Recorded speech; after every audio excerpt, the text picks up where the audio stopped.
Escándalo en el fútbol de España. Varios jugadores de primera y segunda fueron detenidos, acusados de arreglar partidos para beneficiarse con las apuestas. Se jugará esta noche el quinto partido de las finales de la Liga de Básquet y si gana Aguada, será campeón. Hasta aquí llegamos con las noticias. Saludamos a Gerardo, que ya está pronto en la tarde en casa, entonces, para continuar con la información. ¿Qué tal, Gerardo? Buenas tardes. ¿Cómo estás? Bien, bien. Aquí estamos ya con el panel calentando los motores. Hoy con un tema que es recurrente, que siempre es polémico, y es el rol de las Fuerzas Armadas a raíz de las modificaciones que se aprobaron en el Parlamento con los votos del oficialismo, la reducción de los oficiales superiores, la liquidación de los denominados tribunales de honor en su momento. Ahora se van a convertir en tribunales de ética y conducta de los integrantes de las fuerzas. De esto vamos a estar hablando con Fernando Santulo, Liliana Brasinskas y Nicolás Lucich. Una ley que le falta, un proyecto que le falta a la otra media sanción del Senado, ¿verdad? Y que de alguna manera también cambia algunas cuestiones filosóficas también que tienen que ver con aquella doctrina de la seguridad nacional, y era uno de los cuestionamientos también que venían desde el año... Desde fines de los 80, de la salida de la dictadura, ¿verdad? Porque esta ley es del 74. Exacto, sí, en los comienzos del gobierno militar, ¿no? Se modifica ahora, la oposición dice, bueno, esto es un tema oportunista que está de algún modo disparado por el episodio de los tribunales de honor, de lo que fueron las conclusiones de los integrantes del tribunal con aquellas críticas tan duras a la justicia, y también todo lo que fue el caso Gabazo referido a estos tribunales, los problemas que generó en el oficialismo. Bueno, hay distintas visiones, pero como tú decías, esto es algo que estaba pendiente desde hace décadas, pero en el fondo sigue, por lo menos en relación a lo que opinan en la oposición y supongo que también los militares, hay detrás de esto una mirada, un prejuicio ideológico. Bueno, vuelve a aparecer este tema y de eso vamos a hablar con nuestros panelistas. También vamos a recibir al senador Jorge Larrañaga, la interna nacionalista, las singularidades que está teniendo, la aparición de Juan Sartori. Ahora se viene una campaña unitaria de todos los precandidatos tratando de destacar el lema Partido Nacional, transmitiendo una imagen de unidad en la divergencia. Vamos a conversar bueno, y además está Vivir sin Miedo, ¿verdad? La campaña que él impuso y que va a ser considerada por la ciudadanía en octubre. Perfecto, Gerardo, que tengas buenas tardes entonces. Buen programa, gracias. Hasta luego. Buenas tardes. Y ya estamos con Magdalena Correa. Hay otro tema que se conoció ayer y es la intoxicación del director del Centro de Máxima Contención del INISA, un centro para menores infractores, que se intoxicó con psicofármacos porque en el jugo, un jugo de un refresco, un jugo de fruta que le estaban sirviendo a los jóvenes, él tomó y todo el jugo tenía, creo que era diazepam, si no me equivoco, esa es específicamente la droga. Se le suministra a todos los jóvenes sin prescripción médica específica. Eso es lo que dijeron algunas fuentes que citaba La Diaria, que publicó esta noticia. Hay declaraciones de las autoridades, también del sindicato, y por eso está Magdalena Correa con José Lo López, que es el presidente del sindicato del INAU. Buenas tardes, Magdalena, ¿cómo estás? Muchas gracias, Gerardo. Buenas tardes para ti, para el resto de los compañeros y para los televidentes en su casa. Es cierto, el sindicato en los últimos días, en las últimas horas, emitió un comunicado donde rechaza radicalmente lo que ocurrió en estos últimos días, con esa información que estaba señalando tú, que ocurrió allí con el director del Centro de Máxima Contención, que está ubicado en Boulevard Icufré.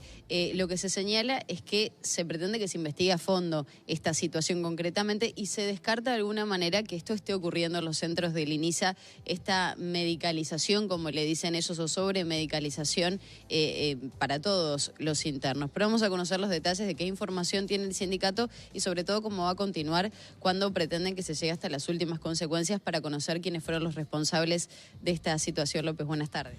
Buenas tardes, un gusto recibirlos por acá.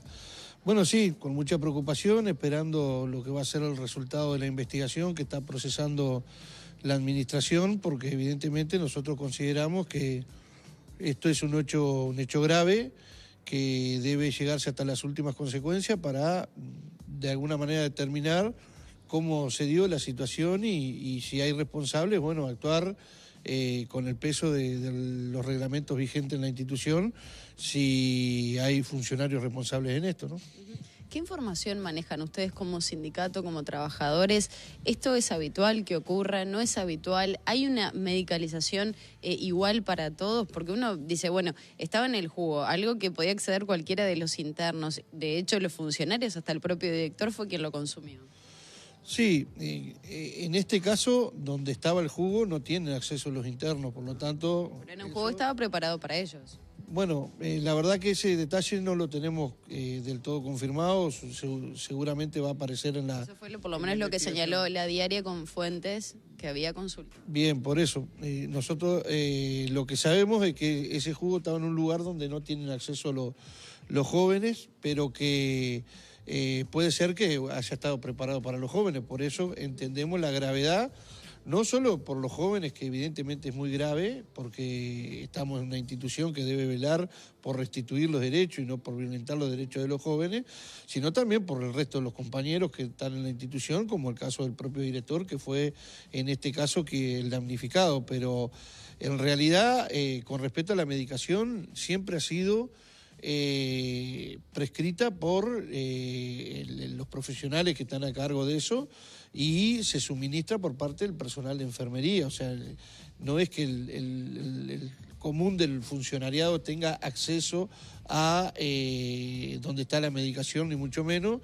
Por eso es que hay mucha preocupación en este sentido, y los trabajadores, bueno, por supuesto que están preocupados y esperando el resultado de la investigación. López, ustedes dicen no tienen acceso a esa medicación, pero ¿quién se la suministra directamente al interno? ¿Quién se la da? Al interno, la prescripción viene por parte del psiquiatra que los atiende, y quien la suministra directamente es el enfermero, digamos, el personal de salud que trabaja dentro del centro. No el personal del INISA directamente. No el resto de los funcionarios que trabajan en la atención directa. Ahora, tampoco se puede descartar de que esta medicación haya venido de afuera de la institución, porque normalmente dentro de la institución eso está sellado, está cerrado, en un lugar donde tiene solo alcance, en la mayoría de los centros, solo el personal de salud, pero evidentemente es medicación que puede haber venido desde afuera de la institución, y bueno, y hay que esperar el resultado de la investigación para determinar de quién es la responsabilidad, y bueno, y si hay funcionarios implicados, claramente van a tener que someterse a los procedimientos disciplinarios que tiene la institución, ¿no? López, ¿ustedes pretenden realizar una investigación como sindicato, colaborar con las autoridades del INISA, hacer 2 investigaciones en paralelo?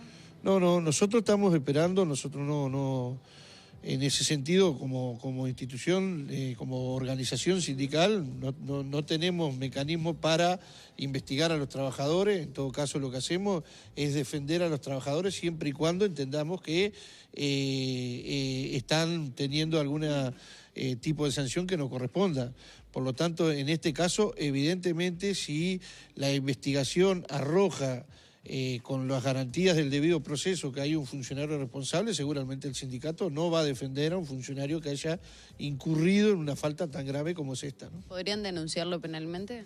Bueno, la denuncia penal la tiene que hacer la institución, no el sindicato. Y por lo que tenemos entendido, ya hay una definición en ese sentido por parte de la institución. ¿Y se conoce qué tipo de sanción puede tener a nivel de las autoridades del INISA? Bueno, esto es una falta grave, ¿no? Desde nuestra perspectiva, por lo tanto hay que esperar a ver cómo se dio, si hay un funcionario involucrado, si hay más de un funcionario involucrado, o eventualmente si esto pudo venir de otro lado. Pero bueno, hay que esperar el resultado de la investigación, y si la investigación se hace con todos las garantías del debido proceso, evidentemente nosotros vamos a respetar, como siempre hemos respetado, las decisiones que se toman a nivel de los servicios jurídicos del INISA, siempre y cuando se hagan en el marco de las garantías del debido proceso, que hasta ahora no hemos tenido inconveniente en ese sentido. Ahora, López, ¿usted descarta que esto sea una situación generalizada, que los diferentes centros, sea el centro de máxima contención del INISA o en el resto, se medique a los adolescentes para tenerlos un poco más controlados? Es algo que a lo largo de los años siempre se ha manejado. Bueno, que ha habido una sobremedicación, ha habido denuncias de organismos internacionales y de derechos humanos y también en su momento algún informe de la Institución de Derechos Humanos, pero cuando se habla de sobremedicación se habla de la prescripción médica, o sea, de lo que recetan los propios psiquiatras dentro de la institución. En eso nosotros lo que siempre hemos dicho que, bueno, hay una prescripción médica, hay que adaptarse a esa situación. Lo que no conocíamos, situaciones de estas características, donde supuestamente todo aparenta a que hubo alguien que desprofeso de una medicación que no estaba recetada y que la suministró mediante alimento o en este caso un jugo que iba a ser repartido a los adolescentes. Por lo tanto... Ellos no llegaron a tomarlo ese jugo. Bueno, tengo entendido que no, pero hay que esperar el resultado de la investigación que se está procesando en estos momentos y en función de eso obrar en consecuencia. Bueno, le agradecemos, Muchas gracias a ustedes por estar acá. Bueno, recordemos que como consecuencia de la ingesta que tuvo el director del Centro de Máxima Contención allí del INISA en Boulevard y Cufré, terminó internado con diferentes síntomas al que ya hemos hecho referencia, pero también era bueno tener la palabra del sindicato cuando ya las autoridades del INISA se pronunciaron. Ahora seguimos con ustedes. Muy bien, gracias Magdalena, gracias también a José López. Sí, por cierto, estamos todos esperando saber qué fue lo que ocurrió en este centro y si fue un accidente o esto es como se dijo en las denuncias que aparecían en la diaria, es moneda corriente, es decir, que se le suministra diazepam para que estén tranquilos. Pero vamos a esperar entonces el resultado de esa investigación. Nos vamos ya mismo con nuestro panel, pero antes sepa que la carne de cerdo de Campo Sur proviene de animales nacidos y criados en sus propias granjas con alimentación natural. Productos libres de gluten de altísima calidad, con menos grasa, más sabrosos y sanos, elaborados con carne fresca y natural, chorizos, frankfurters, salames, mortadelas, lomitos, cortes de carne de cerdo premium, envasados al vacío, hamburguesas de carne vacuna y de carne de cerdo. Garantizar el origen de su carne con un 100% de trazabilidad. Campo Sur, de nuestra granja a su mesa. Bueno, ya estamos en compañía de nuestro panel. Nicolás Lucich, ¿cómo estás? Estoy acá probando Buenas tecnología, probando, bueno, sí. Me parece pero muy bien.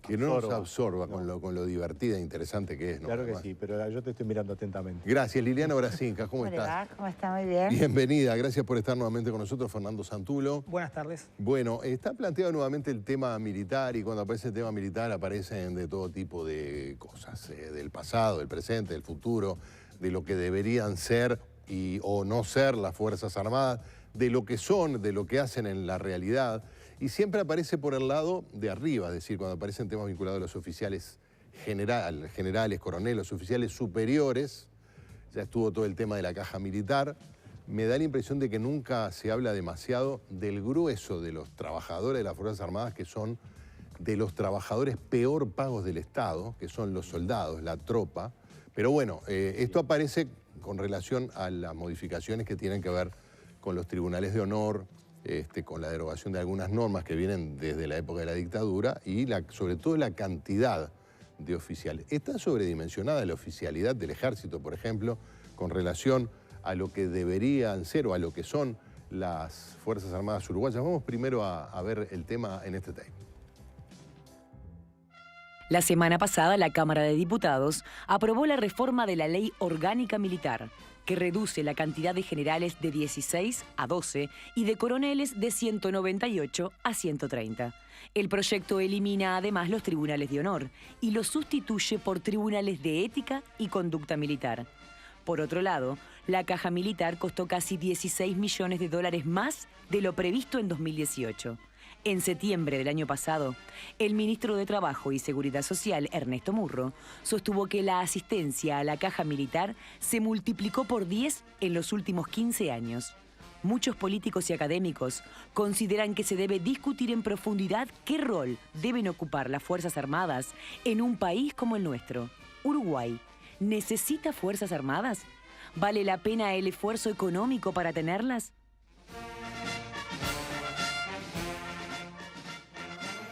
Bueno, Nicolás Lucid, que sigue jugando con la tablet. Sí, estoy mirando la rendición de cuentas. Ah, mirá qué importante. Vamos a llevarlo entonces a los números reales. Podemos hacer un aporte por ese lado, Gerardo, porque la verdad a mí me queda un poco grande decir si estamos con un exceso de generales o coroneles. Sí recuerdo escuchar a alguien que sabe de Fuerzas Armadas o en el sentido de cómo funcionan, que digamos, los jerarcas responsables que lideran son los coroneles y que después las designaciones generales son más bien decisiones más políticas que tienen, digamos, un último escalón de ascenso. Pero es un tema que la verdad yo no conozco en profundidad, escucho a la gente que sabe y podemos aportar algo. Sí podemos aportar que las Fuerzas Armadas, el Ministerio de Defensa en general, vamos a decirlo más en el renglón presupuestal, implica un gasto para el Estado de algo menos de 600 millones de dólares, es decir, algo menos de un punto del PBI. Eso es, digamos, un 8% de lo que gasta el presupuesto de lo que es la Administración Central, más los artículos, los organismos del 220, es decir, educación, un 8% va para defensa, y del presupuesto, del gasto global del Estado es un 3%. Parece poco en términos numéricos.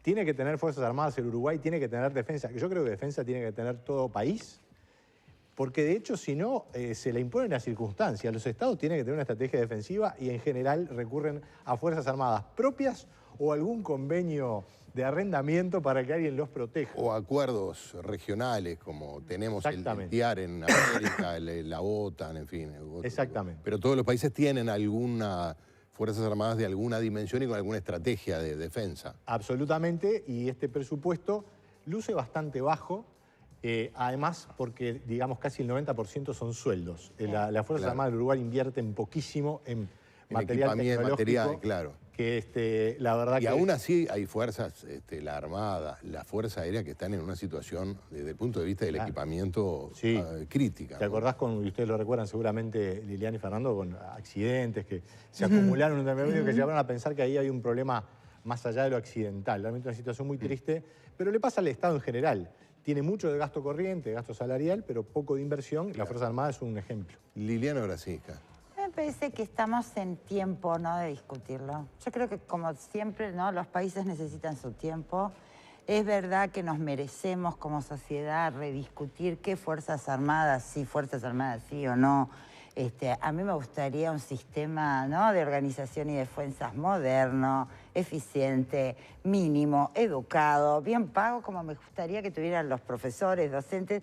Claro. O sea, son de los mecanismos donde uno dice, este bagaje así como está, parece que hace mucho más ruido y es mucho más ineficiente. Ahora, los militares creo que compartirían contigo en cuanto a que bienvenido sea que se profesionalice en todo sentido, ¿no? A mí me preocupa, sí, que nos haya llevado tanto tiempo, que sea una discusión que de repente brota y no se mantiene, ¿no? Que se mantienen los círculos muchas veces endogámicos o cerrados. Yo creo que nos merecemos como sociedad.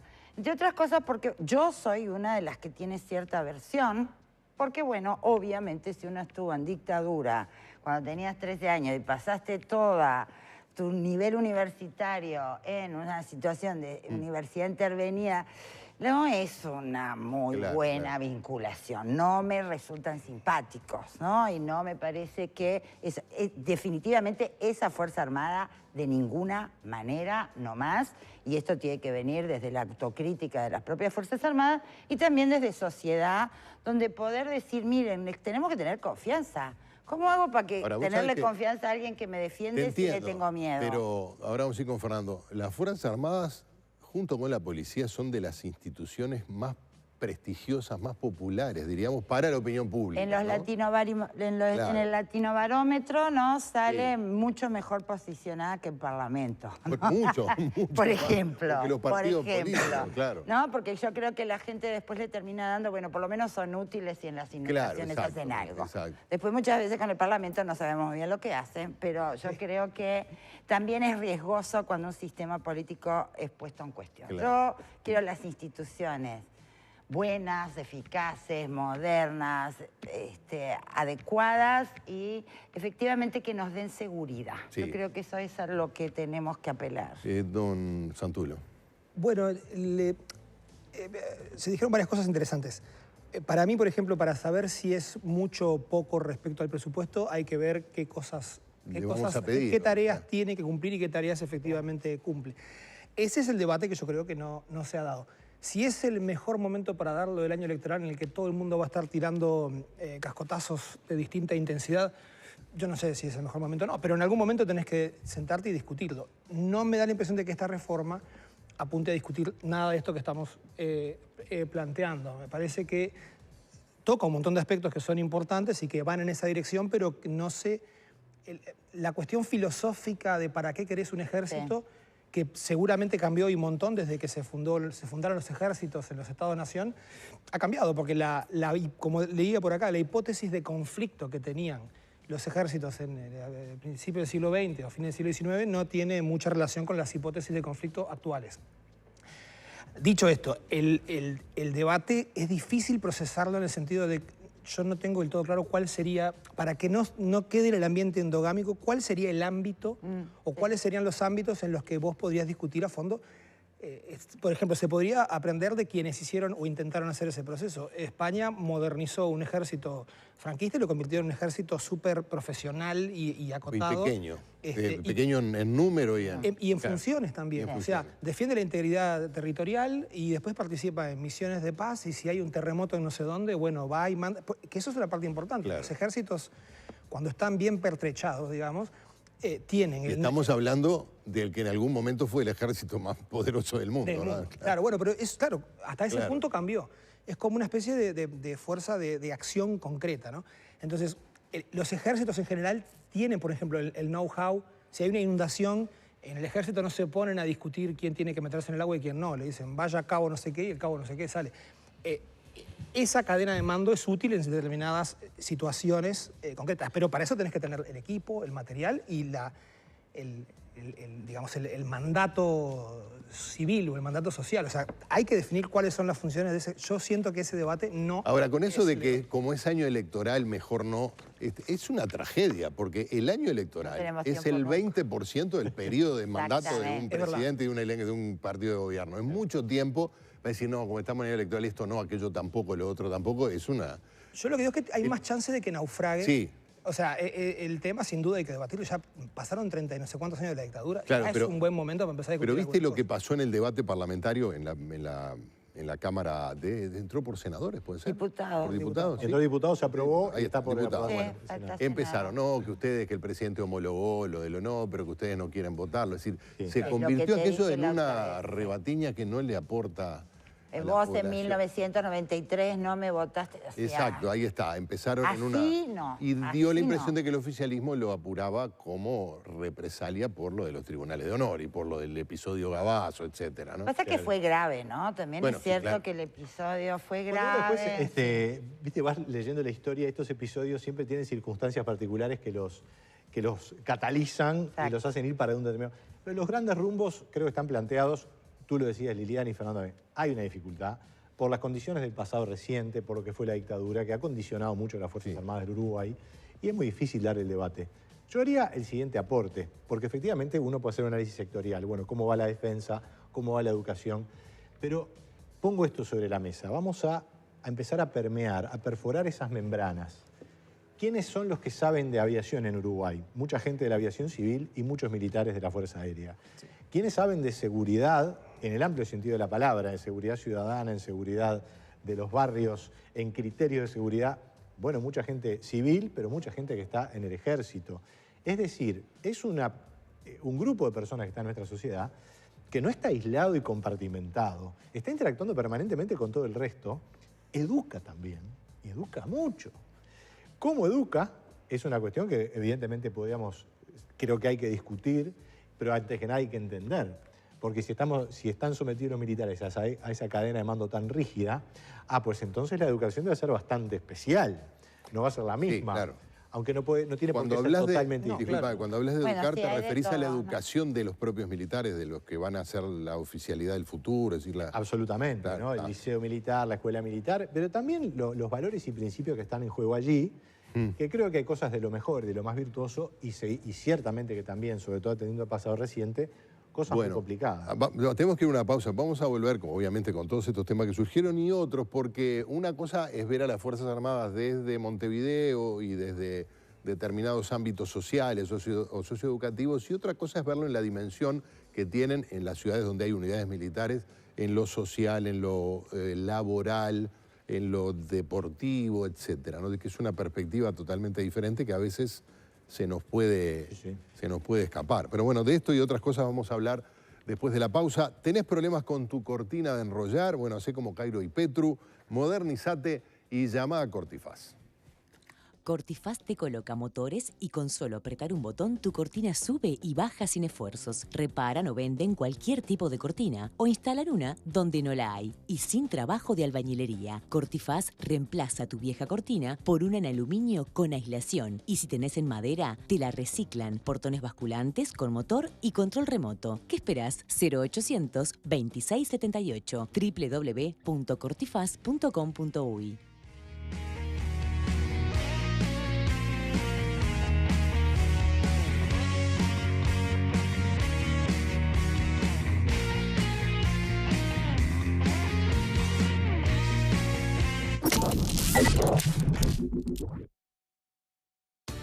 Vení, hacete socio ya. Tu cuota mensual incluye servicio odontológico de Comag y servicio de acompañante Vida en todo el país. Esto es Comag, un lugar abierto a todos los uruguayos. Hace 89 años que estamos juntos. ¡Prepárate! Este mes podés llevarte 100.000 pesos hasta en 48 cuotas. Llamá y compará. Es la tasa más baja. Esta oferta es un golazo. Llamá ahora al 1787. En Fucat es más barato. ¿Qué opinas sobre la industria uruguaya? Que la industria uruguaya es la mejor, porque la industria uruguaya le da trabajo a todos los uruguayos. Por eso usted consuma industria uruguaya. Participan Termotanques Warner, Marcel Calzados, queso rallado artesano y pinturas Ulbrica. Para cada hay un Perifar. Alivia dolores de cabeza, musculares, dentales y menstruales.